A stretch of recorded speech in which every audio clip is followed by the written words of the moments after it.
and I'd like to start with introduction of board members. And I'm going to start as I see you on my screen. So first one would be Mike McGrath. Mike McGrath, Addison Northwest. Lorraine. Lorraine Morris, I live in Middlebury, and I'm representing the Addison Central School District. Judd. Judd Markowski, resident of Bridport and WIB member. Thank you. Kim. Kim Farnham from New Haven and a community at large member from the Mount Abraham School District. Christina. Linda Barrett, clerk. Christina. Hi, Christina Macklin, live in North Ferrisburg, and I'm the Addison Northwest School District rep. Steve Rooney, I live in Starksboro, and I'm the rep from the Mount Abe School District. Missy. Missy Beckwith, Workforce Investment Board. And administration, Dana. Dana Peterson, Superintendent, Patricia Hannaford Regional Technical School District. Austin. Austin Haynes, Business Manager. Jay. Sorry, Jay Stetzel, Assistant Director, Patricia Hannaford Career Center. And Linda. Already introduced myself, but I'm Linda Barrett, the clerk. Gretchen. She's muted.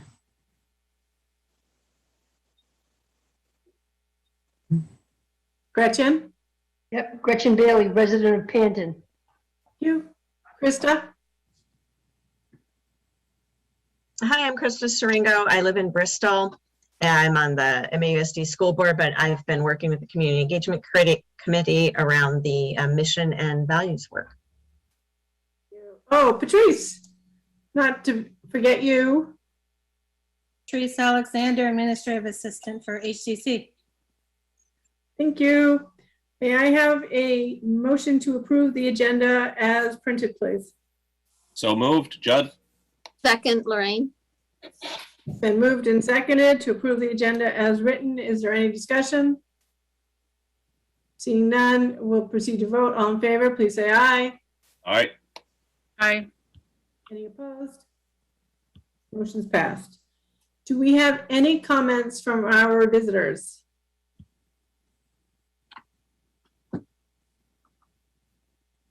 I do not see any hands raised, so I will take that as a let's just move on.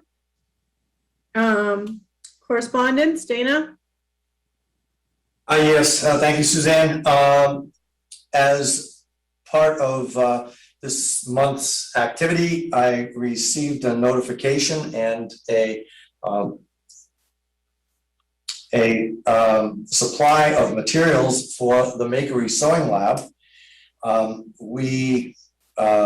individual dropped off 30 bolts of fabric for the Makery, and those 35 bolts have nearly 4 yards of material in each, and we are bringing this donation to the board for statutory requirement to have action taken, and it's on the list for later on in the agenda. But the approximate value is $5,000 from that high-end material that was donated to the Makery. So we are very fortunate to have received that potential gift. So I'll tell you more about that when we get down to the action discussion portion of our agenda. Thank you. As we move into consent agenda, has everyone read the minutes of August 18th? Yep. Everyone's all set with those? There is just, I noticed only one error, which was one of the times when Nick Costin was referenced, it was, his last name was misspelled. The S was missing, but other than that, I didn't notice anything. Okay, so we just go look for a missing S.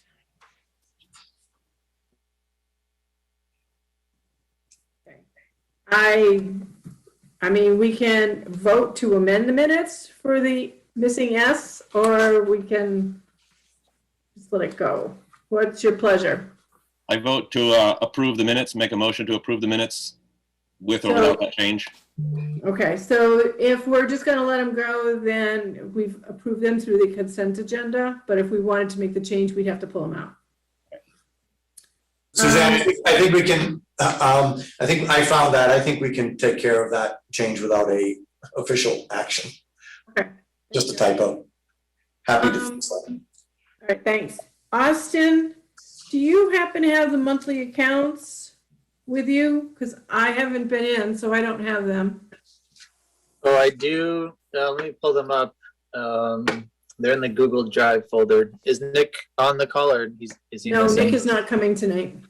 Okay, so let me pull that up for you. So for the month of August, in the general fund for accounts payable, we had 2 check runs totaling $136,333.65. In the revolving fund or enterprise fund, we had a check run total of $527.47. And then for payroll on August 13th, we had a total of $31,143.32. And then on August 27th, payroll totaled $79,930.11. And the jump there is explained by the teachers returning to payroll. Great, thank you. So moving on to action on donation. Dana, I'm just going to ask for a motion to accept the donation of fabrics to the sewing lab with approximate value of $5,000. Yep. So moved. It's been moved. Do I have a second? Mike? It's been moved and seconded to accept the donation of fabrics for the sewing lab with approximate value of $5,000. Is there any discussion? Hearing none and seeing none, we'll proceed to vote. All in favor, please say aye or raise your hand. Any opposed? Any abstentions? Motion's passed. Mission and vision review update document. You do have in your packet not only the mission and vision committee meeting, but also the update on the statement.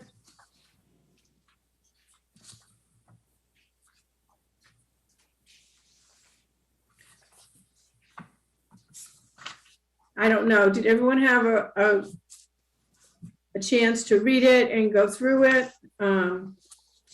As I've discussed with Dana, there's not necessarily a rush to approve because the IB group has been using a draft statement, and which has been IB has been okay with that.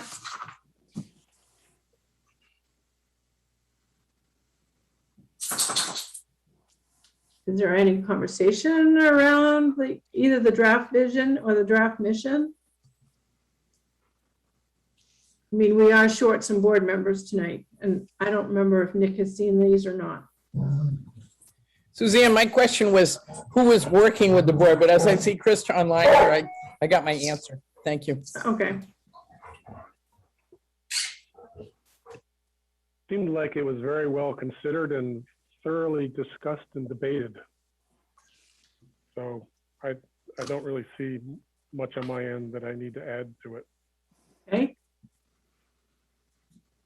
Mike, I know this is new to you.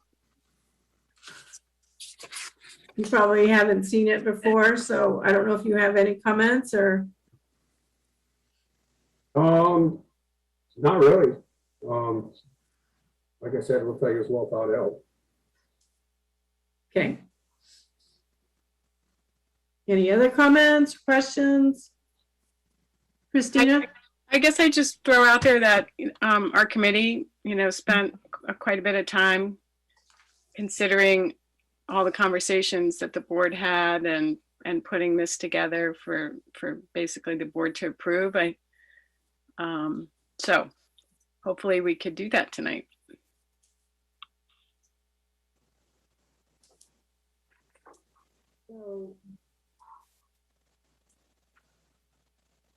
Board, it's your decision. What's going on here? You have to, what would you like to do? I'd make a motion to approve it. Okay, there's a motion on the floor to approve it. Second. Second. Missy, you're just trying to get your name in there. I'm gonna give it to you this time, Missy, because you turned the camera on. So it's been moved by Steve, seconded by Missy to approve. Are we approving both statements or just one at a time, folks? Both. Both? So it's moved to approve both draft vision and draft mission. Moved by Steve, seconded by Missy. Any further conversation? Discussion? Any questions? Going. We'll proceed to vote. All in favor? Raise your Zoom hand or your hand. Aye. Or say aye. Any opposed? Any abstentions? Motion's passed. Suzanne, Yes, ma'am. could I just say thank you to Krista for all the work she did with our committee. She did a great job and much appreciated. Do it. Thank you. Well, it's been a real pleasure to work with this group, and it, great group to work with. Also really increased my own knowledge of what happens at the Hannaford Career Center. So I've appreciated that. But I commend you all for being sure to include as much community voice in this process as possible. And I think that's something to really celebrate and make sure that folks know. Thank you. And thank you again for your work.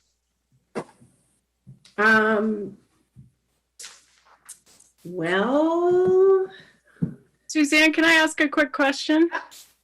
I don't know if this is the time to ask this, but this might be for Dana. Like, is the board, are we going to plan on how we roll out this new mission and vision? Is that the committee's going to tackle that next? That would be the next thing that we would talk about at the mission and at the community engagement committee. Yes, that's the next step. And there's a component of telling the story that we should also be considering as we roll this out and share it with the community. Because as Sue McCormick had mentioned when we started this 2+ years ago, 2.5, I guess now, part of developing the mission and vision statement is to tell your story and be able to let people know. And I think that Krista mentioned being part of this discussion has helped her to identify, more about what we do here at the Career Center. Now it's the next step is to tell that story in a way that we can publicize and make sure that people are hearing. So we do have some work to do at the Community Engagement Committee in order to get that off the ground. and was there also not some conversation about trying to get it out possibly or slowly roll it out during open house? Yes, indeed there was, Suzanne, and I think that will be part of we have a community engagement committee before the open house on the 7th. And so I'm sure that will be part of the topic of conversation in terms of introducing it and making it more widely available. I was simply mentioning to Christina that as she was saying, the work of the committee is not finalized necessarily. We still need to create that story that can go on with us for the next several years until we do a review of the mission and vision work. So I may have been jumping ahead of myself, but I was trying to answer an anticipated question from Christina. We're not allowed to read people's minds. I would never claim to be able to do that, trust me.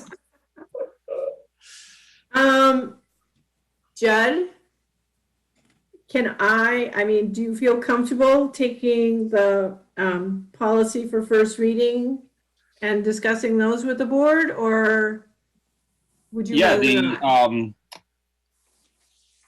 not? The education records, right, let me just pull that up here.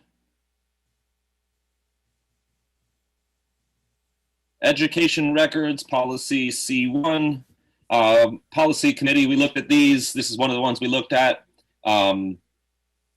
If I recall correctly, it's largely it's the accepted verbiage and we put our name on it, maybe made a couple changes. But it's a pretty short document. I guess does anyone have any questions on education records? Yes, Dana? Not a question, but just adding to what you were saying. Just because I failed to include a copy of the current policy, because this is a current policy that we have, they are substantially the same. There were a couple of word changes, I think, very small word changes. But the most important part was that the references, the legal references, were not included previously, and now they are. So that is the update. So the reason that we're taking this as a two-step process is because those legal references weren't included previously, which tends to make it a more substantive change in policy. If it had just been a typo or the change of a word, we probably would have only done a single adoption and a replacement. But next month, we will need to rescind the current one and adopt this one. So there'll be two steps on next month's policy. But as Judge said, it's very simple. It's vetted by the Vermont School Boards Association, and there's very little change from the current policy that we have. Was there a question somewhere else? Christina, did you have a question? Okay. Any other questions or comments on that?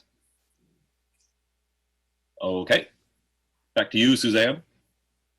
Yeah, sorry to put you on the spot like that, but your chairperson wasn't around, so thought I'd let you take a swing at it. So may I have a motion to bring this back next month for adoption and a rescission on the current policy? So moved, Judd. Moved by Judd. Or a second? Steve. Seconded by Christina to move this policy forward for a warning and adoption at the next meeting with a rescission of the current policy. Is there any further discussion? Hearing and seeing none, we'll proceed to vote. All in favor, please say aye or raise your Zoom hands. Any opposed? Any abstentions? Motion's passed.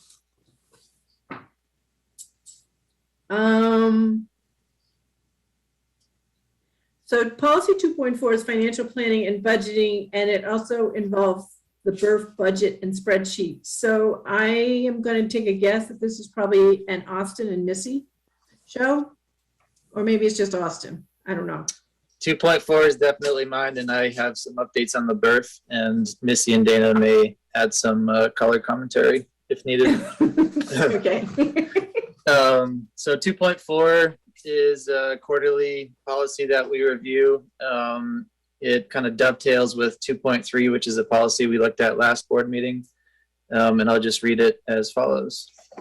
So the policy states that the superintendent shall not cause or allow financial planning for any fiscal year or the remaining part of any fiscal year to deviate from the board's approved budget, risk financial jeopardy, or fail to be derived from a multi-year plan. And then it goes on to identify 3 core components. So it says further, there will be no financial plans that, number 1, risk incurring those situations or conditions described as unacceptable in the board policy 2.3 financial conditions and activities. So in short, there are no violations of the prescribed financial constraints as outlined in that policy, which we looked at last month. Number 2, there will be no financial plans that omit credible protection of revenues and expenses, separation of capital and operations items, cash flow, and disclosure of planning assumptions. So that the following few paragraphs outline the school's methodology for monitoring expenses and revenues. I guess the core concept is our internal controls, protocols, and procedures. It mentions how we follow state and federal guidance on coding, how cash receipts are separated, methods for having different bank accounts for different fund entities, a way of codifying capital expenditures, the methodology for using a purchase requisition order process for all purchasing activity, and a pre-approval that hinges on that process. And the last part is a quick explanation about our cash flow monitoring and using our line of credit when our cash reserves are depleted. So number 3 is there will be no financial plans that provide less for board prerogatives during the year than is set forth in the governance investment policy. And to summarize that paragraph, there have been no additional prerogatives or programs that have not been approved by the board yet. So that's kind of a crash course summary of 2.4. I'll field any questions if you have any.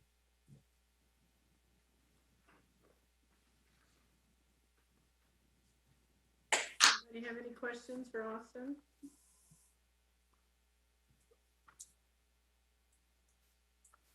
You're all so quiet tonight.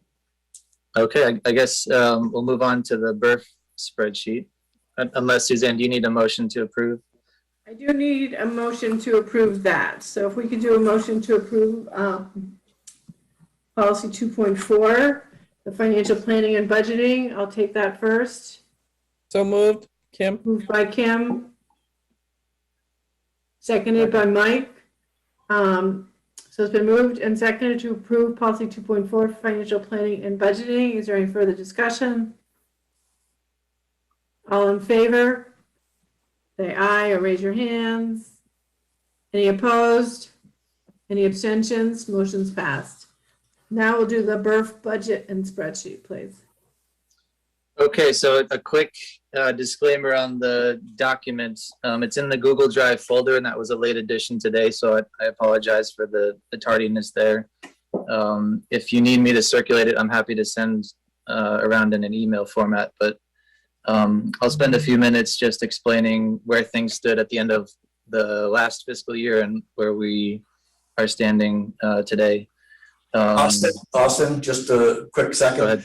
Can you do a screen share, or is that not possible? Or Oh, on this computer, I can't. I'm on an iPad, unfortunately. okay. Maybe, Missy, are you in front of a computer that can do screen sharing? The host has disabled sharing, so even if Oh. Missy wanted to share, somebody would have to turn it on. That would be I could do the old school format. Whoops, my video stopped. I don't know if you can see that very well, but probably not. Austin. Not quite Austin. If it's in, let me see if I can find it. I didn't see it in the folder. I got it. It's in the Google Drive folder, so not in the email that Dana circulated. Okay. Yeah, it was added today. So I can share it if I have privileges. So Patrice, you want to authorize sharing?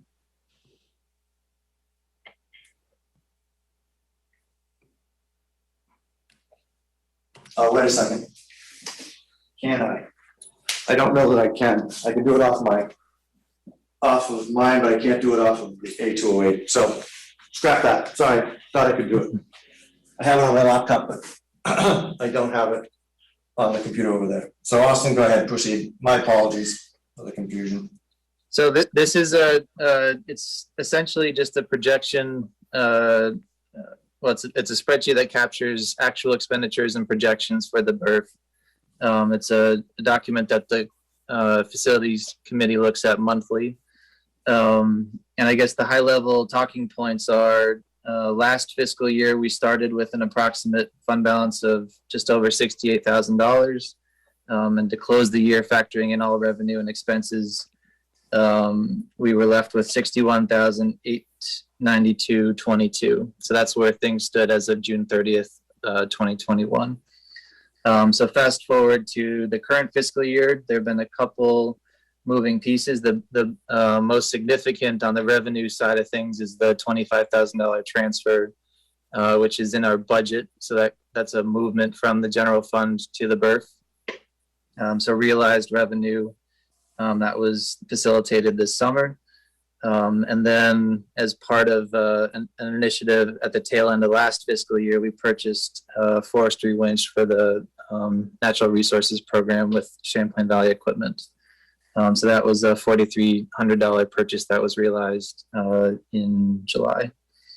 So factoring in those components and some projected revenues, we're at an approximate fund balance of, well, it's an actual fund balance of $86,315.01 at the close of August, and then with some anticipated expenditures for the fire panel replacement with the Royal Group, we're at a ballpark of just shy of $73,000 if you factor in anticipated expenses.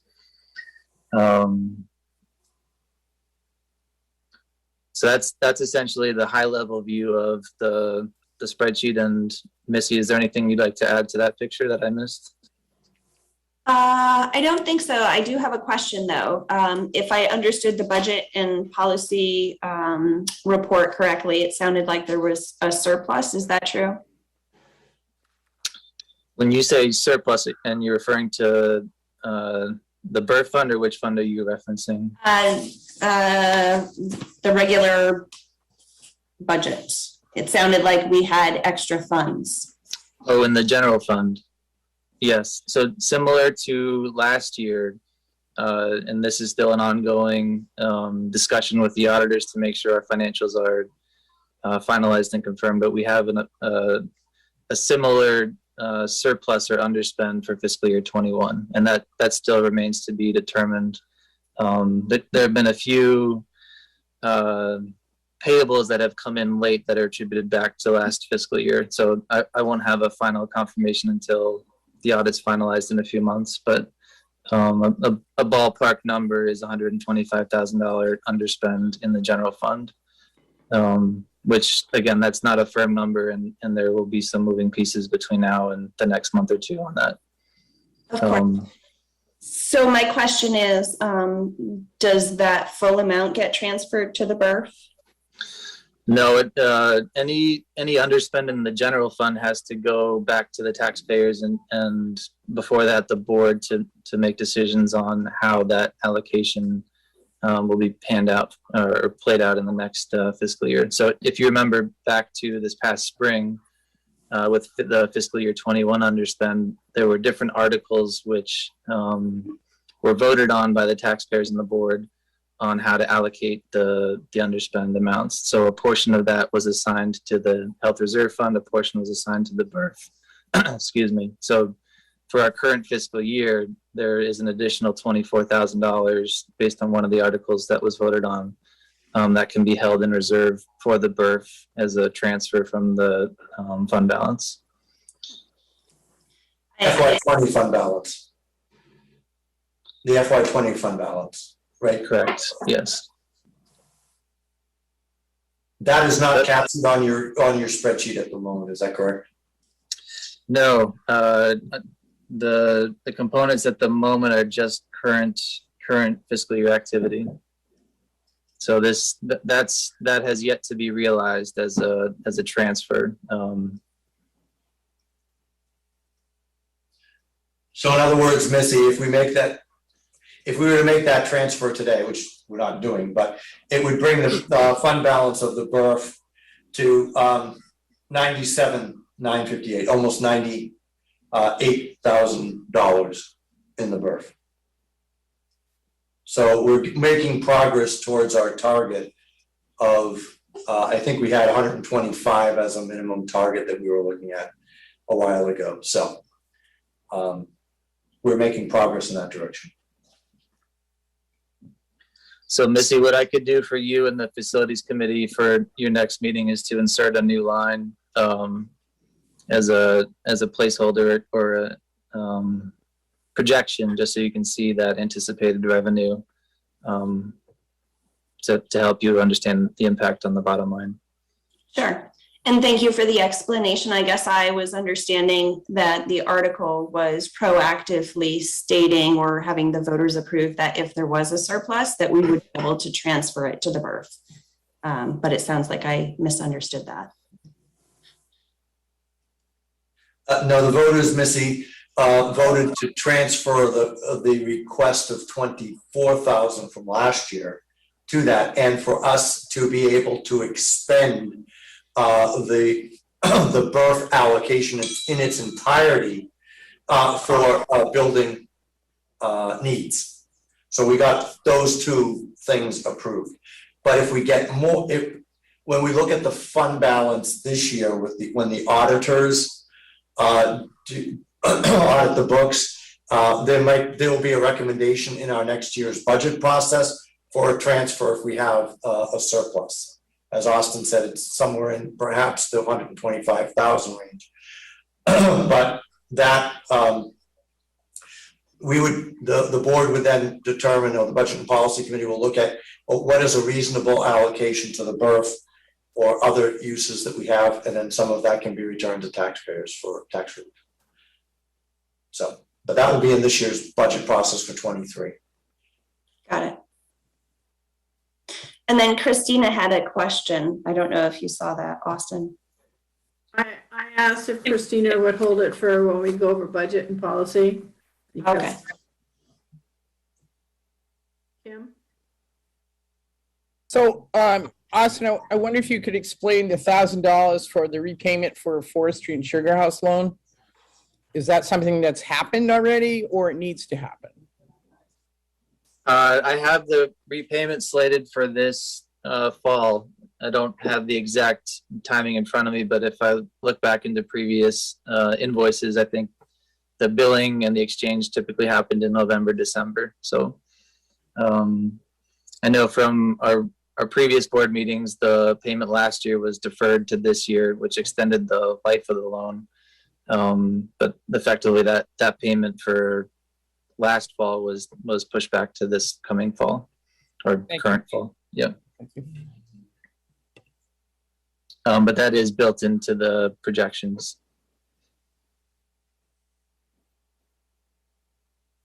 I would, if there's no further questions for Austin, I would take a motion to accept the BRF budget and spreadsheet as presented.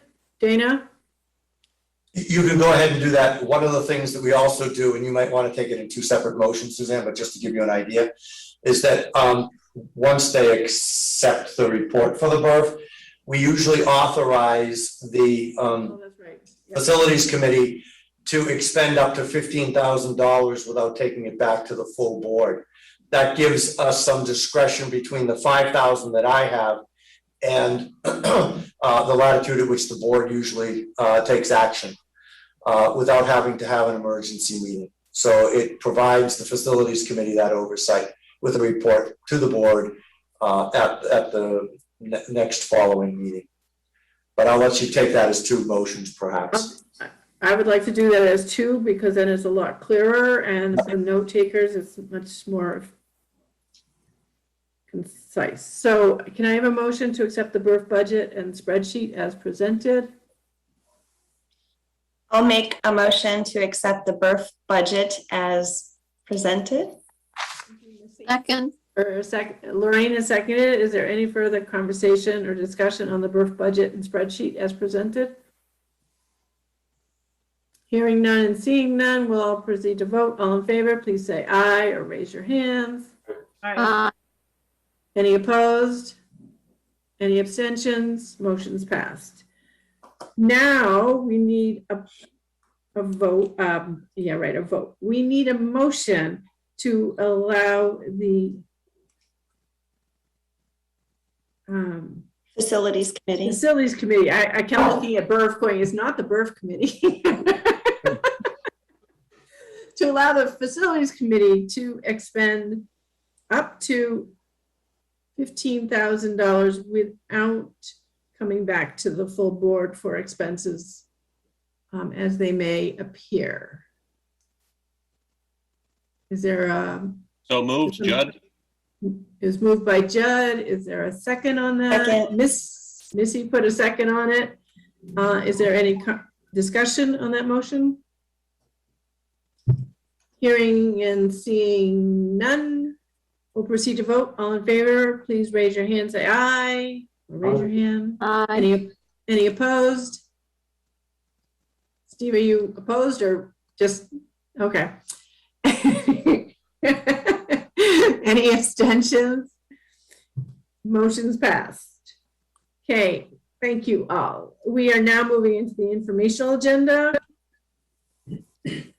And we had a variety of reports that were submitted to us. Christina, you had a question on the budget and policy report, so why don't we start right there? Sure. I was just wondering if Austin might tell us about the surplus, why it's there, or what it's attributed to, or if you know that. Yeah. At the moment, I think there are a number of things at play that have helped our financial standing. And again, I don't want to read too much into the numbers at the moment until I can kind of gain a much more firm grasp with the auditors and finalizing our books. I'm still closing out fiscal year 21, so it's not a firm number by any means. And there may be some movement between now and, like I said, the next few weeks and months. But I think some of the biggest factors are the federal grants that we received through the CARES Act and the different pandemic relief or response to COVID. And in many ways, we were able to access capital that has subsidized or sponsored or supported our programming that in a normal year may have been the burden of the general fund. So that's, without getting into too much detail, I think that's kind of a 40,000 foot assessment or look at, you know, why have we been able to effectively save on the general fund or underspend. In the year previous, it was pretty reasonable that with school shutting down, our operational expenses were significantly lessened by having to switch to remote learning and just school shutting down. And but that being said, we still had payroll expenses, and 80% of our total costs are personnel related. So it's not like those costs were averted. A lot of it is supplies purchases and certain operational expenses that were averted or avoided. But again, yes, from what I have been able to decipher, the CRF grant that we received had unbudgeted expense relief in addition to repurposing expense relief. So that helped. Our GEAR grant has fueled or funneled capital expansion projects or acquisitions. So that's certainly been beneficial to our core programming. And I'm trying to remember what else I'm missing there. Dan, is there anything you would add to that picture? Yes. If you all remember, we had significant staffing changes last year, almost all of which were favorable. So working out exactly how that played out is a bit of an intricate process, but I think that there were several thousand anyway saved on the transition to some interim and some interim positions that were filled. And I think that was just a very beneficial component of how things played out. I can't also give a number to that, but I know that when all is said and done and the auditors finish their work, we would probably be able to give you a much better idea of the buckets that have contributed to that. I will say that historically, 122,000 is not an unusual amount to have carried over if you are doing really tight budgeting. It represents approximately 3%, And I don't know if you remember, Christina, but maybe 3 years ago, the auditors were extremely concerned that our budget was so lean that we only returned $7,000. We only had a surplus of $7,600, and they said that that was way too close, and that that was less than a fraction of a percent. So they are always encouraging that we have a little bit more leeway. I think that leeway was the result of some untimely changes, but also some unexpected infusions of support that we could not have expected or anticipated. So I think it's a confluence of things that have resulted in that.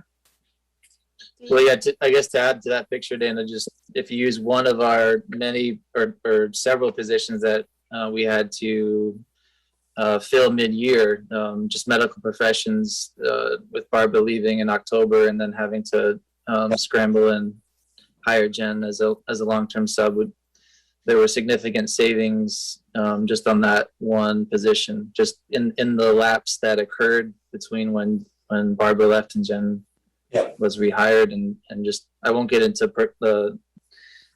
their salary or compensation levels, but there was some savings realized there. Steve? So I'm not on the budget or policy committee. And I'm curious, is there just sort of a general spreadsheet that goes through these funds and goes through these expense categories in terms of what's budgeted, what's been realized for expenses, what's been encumbered, and what the end balance was? Yeah, we certainly have that for the general fund and the different fund entities. So are you looking for, I guess, what exactly are you asking for, Steve? Well, it's just something that, like at the Mount A board, we get on a monthly basis. It looks very similar to the end audit. It's just kind of a running monthly update on what that picture looks like. Okay. In kind of a concise spreadsheet format. And I'm assuming that you guys are looking at that in the other committee sort of on a monthly basis. I mean, I hear some of these fund numbers come out every month. I'm just curious if when somebody's asking where the 125 or approximate 125 surplus is, that kind of a spreadsheet would kind of break it down a little bit into categories if you were looking at it kind of on a running basis. Sure. Yeah. Would you mind sending me the formatted template you look at Mount Abe, and I'd be happy to incorporate that into what we're doing internally. Sure.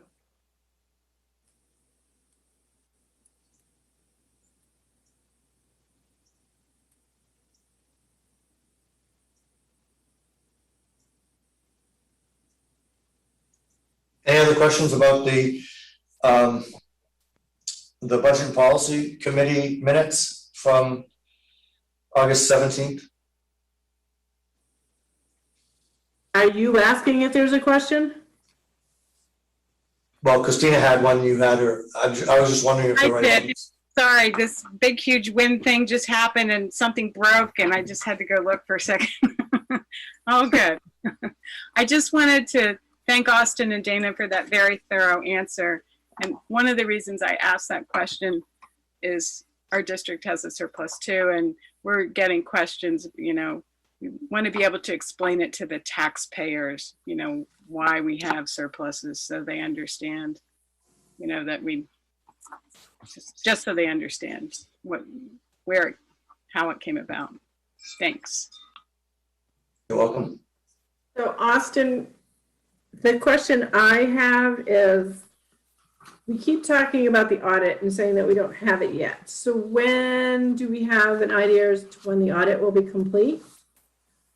So we're going back and forth with the audit firm about just prerequisite materials and information they need to actually get the audit scheduled. We don't have a definitive date, but using last year as a benchmark or guideline, we're shooting for October, November to have the audit finalized, and we were obviously delayed for A number of reasons that I won't get into today, but I think the goal is to at least have a draft or have a bulk of the audit finished this fall, and then really treat the early part of the winter as just final stages and crossing the finish line. So certainly before the February board meeting is the target, and the sooner the better, I think, for a lot of reasons. And if we can get it done before the end of the year, that would be a big win. So my biggest challenge at the moment, sorry. I was just gonna say, my concern is if we don't have a completed audit to be able to know how much the surplus might be, because we have to go to the voters with articles, so that we'd have to have that completed and done before January, middle of January, Right. when it goes to the books. Yeah, at least from this vantage point, it's early September. I don't think we're much different from where we were last year. We may be a week or two behind schedule, but I think the auditors are pretty flexible and accommodating, and they've been certainly easy to communicate with and work with, and we have a pretty strong relationship at this point. So my biggest challenge, as you know, is just bandwidth, and being short-staffed since mid-April in the finance office has been a significant challenge, and it's delayed not just audit work, but kind of you name it. I understand, Austin. I wasn't putting any blame. I just wanted to make sure that the audit company knows that we need that for budgets and whatnot. Dana? So in the past, the auditors have been very good about getting us the generalized number within probably a few $100 of the final transfers as they're finishing it up. So we could go realistically with any articles that we wanted to do something special with, and then we can return a balance, an unrestricted balance for future tax relief, which we did last year, which then gives us a little bit of a buffer. So what we'll have is in the amount that we have in the audit is probably some of the unrestricted fund balance from last year. So that may be another reason, going back to Christina's question as to why the amount is a little higher than usual. So anyway, but the auditors will do a good job of telling us what is a safe amount, and they'll tell you that you can never get it right down to the exact dollar because there's not that granular detail, but they can get us within several $100s of what the bottom line is, because it's constantly moving with respect to what's in our bank account at National Bank of Middlebury and what is on last year's books, and there'll be some journal entries that still have to occur between now and the time that the audit is complete. Right. So that's all I had. Does anybody else have any other questions or comments or on any of the reports that we received? Dana, Ellen, Lorraine? Did you say Lorraine? Yes. Yeah, I just wanted to comment, on two different ones. On Austin's, I was shocked and very delighted to see your new finance assistant. I used to work at National Bank for a while, and so I know Shane, and he's an awesome individual, and I feel so lucky that we're getting him, and surprised that he's leaving the bank. So congratulations to Hannaford Career Center for being lucky enough to get him. And then Dana's report, again, I know they're preliminary numbers, Dana, but gee, I don't know if we should give all the credit to you, not necessarily, but to the staff, whoever's gotten the word spread.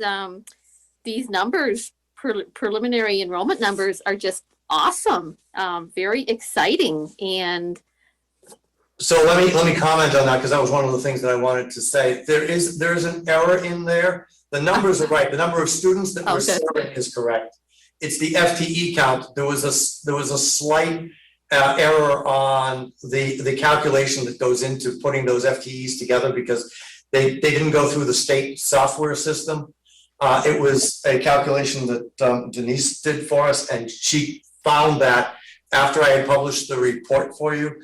And so the FTE count is actually 19 lower than the 168. I thought that 168 was extraordinarily high. Yeah. It's still 149. And 149 is a great number because that would be the second highest that we've had in probably 7 or 8 years. So, and it's higher than where we were pre-pandemic. So at this point in time, those are still very encouraging. They were just unreal.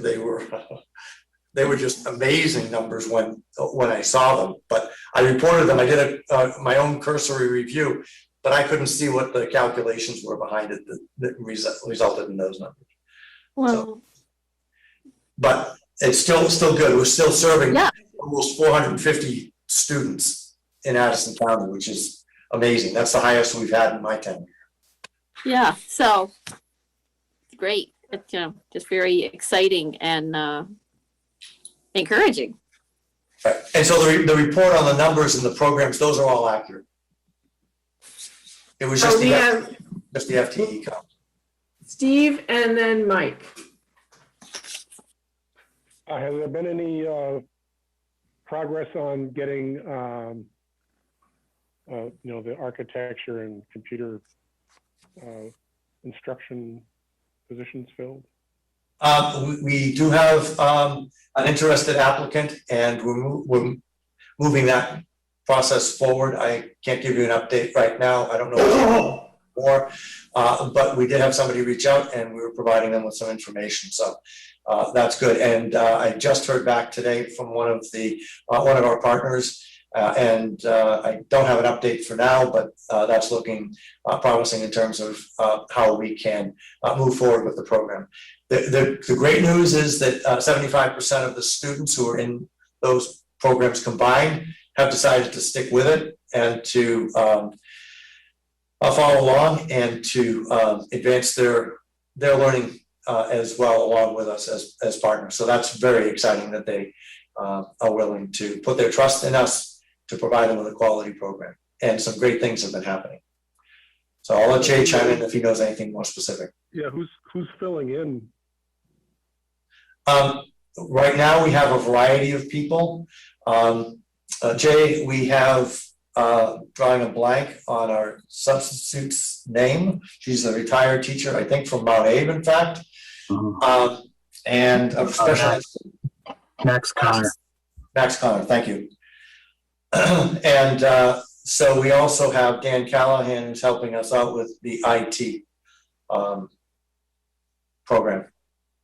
But Jay, you can chime in if you'd like. Give more specific details. Yeah, I mean, I'll be honest, Steve, we don't have many prospects at this point. So if anyone knows of anyone that could fill either of those positions, please encourage them to apply, get the word out. We don't have any for the engineering class and any applications at all. And the computer science one, we've had 2 applications come in. Both have decided to not move forward. We haven't even interviewed them because they realized one wasn't aware that it was a part-time position, and the other one lived 4 hours away and was not planning to move to the area. So I'm not sure why he applied, but he did. The one that Dana is referring to is one that reached out to Patrice, and she sent him information back and encouraged him to apply, but we did not actually have an application from that person. So, and as Dana said, Dan Callahan is helping us out a lot with the computer science class. And our second year students are helping out a lot with our first year students in the engineering and architecture class. So, and Dana, it sounds like you heard back from one of your contacts. So hopefully we'll get some. Okay, so we'll get some other, we'll get some industry folks in to just talk with the students, do some activities with them, some projects, that sort of thing, to make sure that we're continuing their learning. I have a quick question. Are you guys, I know if somebody actually applies or you find somebody, are you planning on just having it be like for this year and then do a bigger search for? Yes. Yeah, great. That's what I thought. Same that we did last year. Yeah, okay. That has worked out, I think, extremely well for us. Yeah, the only other thing I would add, Christina, is we also have to figure out, is this, we have to think about the programs themselves, and are these sustainable programs? What are students looking for? What are we able to do? And Jake provided, he filled a unique niche in terms of both the computer science aspect and the civil engineering and architecture. And I think what we're finding is finding someone that has both of those areas of expertise is really challenging, and most people are not looking for part-time positions. So that's got to be a part of our process right now too, in terms of what next year looks like. So perhaps the classes would shift to something new or different. Mm-hmm. Yeah, one of the applicants that we just had recently has a computer science background and then has a computer engineering type background, robotics, those types of things. And we've done some of that, is my understanding, in the past, but not a lot. So again, maybe that, depending on who comes in, it might shift our focus in terms of what we're able to offer. So at this point, we just have to be flexible around what we can make work.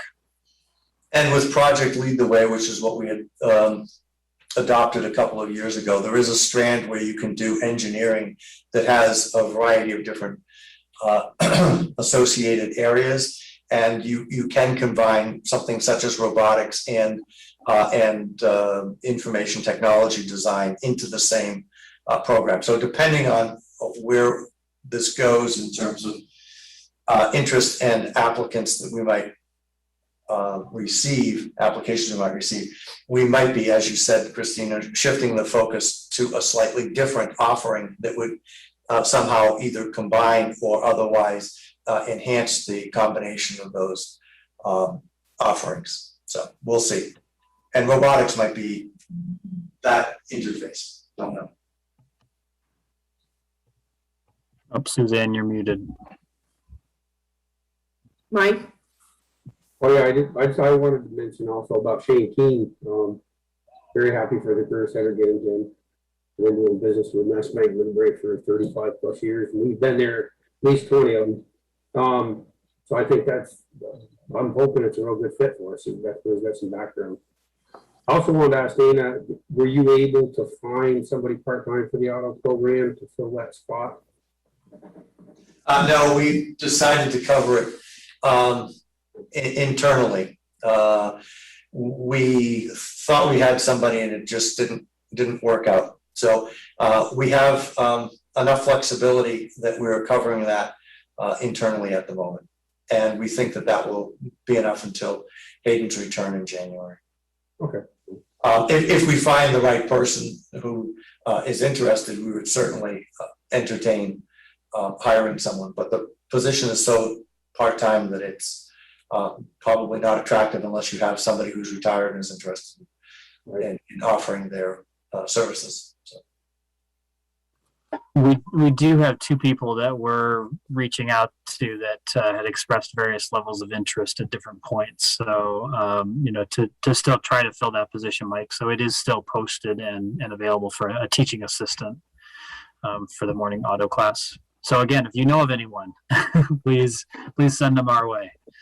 Keep it in mind. Yeah, thank you. Any other comments, questions, concerns, praises? One thing I wanted to note of, I really appreciated Dana's summary of the staff's start to the school year and what a great time it seemed like they all had, and for Jay for it looked instrumental in sort of putting a lot of that together. So I just wanted to mention that. I just really appreciated reading about that. And yeah, it's a good start to the year. Thank you. Thank you. So as I'm sitting here, there are warnings flashing all over my computer and I can see it coming. There is a massive storm headed my way. So if all of a sudden I disappear, it's because the storm's hit and it's taken out my internet. Are there anything I'm not far else? from you, so I'll be right there with you. Well, it's black and ugly, and you can see the rain as it's moving up Crown Point Road.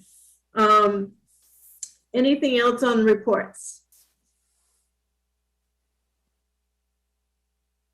Nothing. How about other related to board operation? Is there anything else there that people would like us to consider for next time, would like to see, like us to change?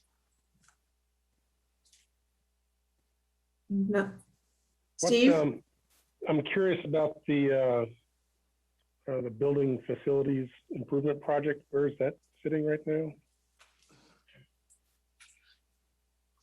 Sure. Is coming. We have a meeting on the 20th with the facilities committee and the engineers from EEI. And we will be bringing to the board in October what the updated lists and approximate costs are going to be.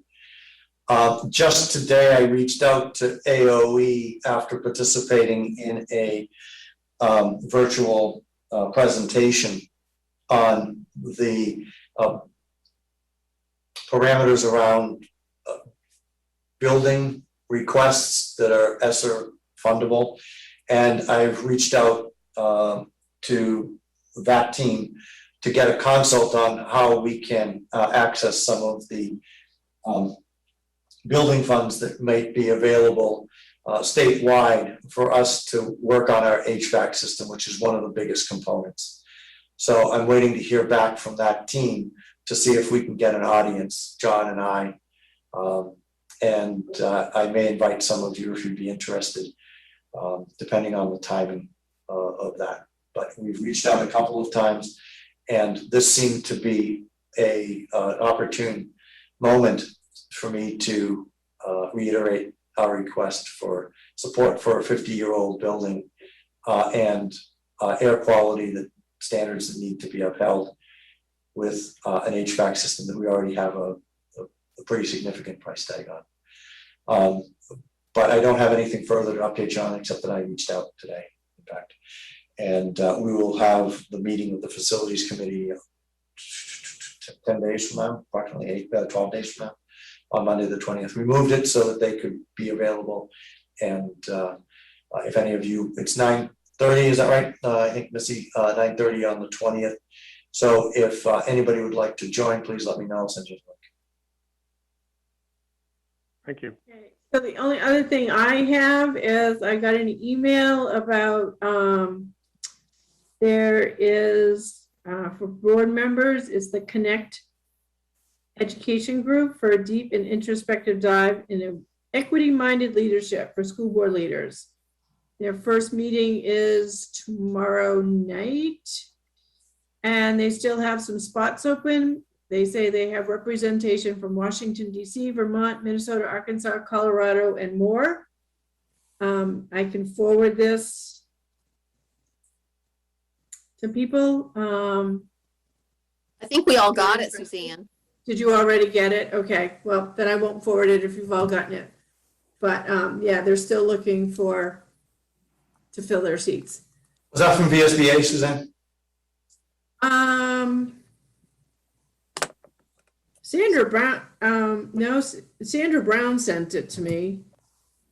She was right from that group, so. You can forward it to me. I don't think I got it, but that's okay. Okay. All right. Judd, would you like to take a swing at policy 4.1 governing style? Sure. I think of the meetings that I've been at for the last 18 months virtually, we stuck right with a time on this one. Nice work, everyone. A lot of really concise answers, a lot of good questions, and then concise answers. So congratulations there. Great board reports. Yeah, I'm excited that it's the beginning of another year and that students are in the classroom. I think that's wonderful. Good job, everyone.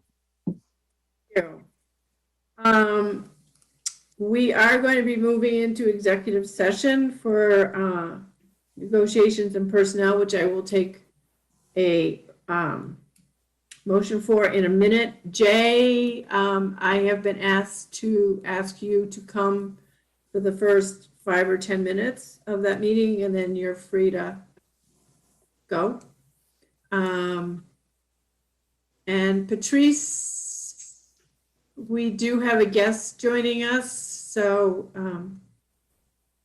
if you see someone's name showing up, it's probably who we're waiting for. It's a gentleman.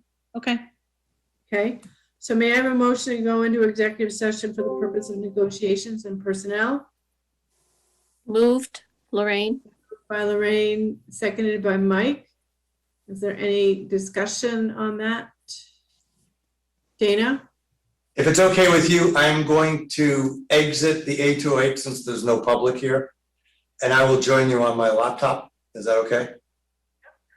Okay, great. Thanks. Patrice will be running the meeting. She's got the controls to move us. Yep. Okay, so Teresa, just a minute. It's been moved and seconded to go into executive session for the purpose of negotiations and personnel. All in favor, please say aye. Aye. Any opposed? Motion's passed. Patrice? Yep. You ready?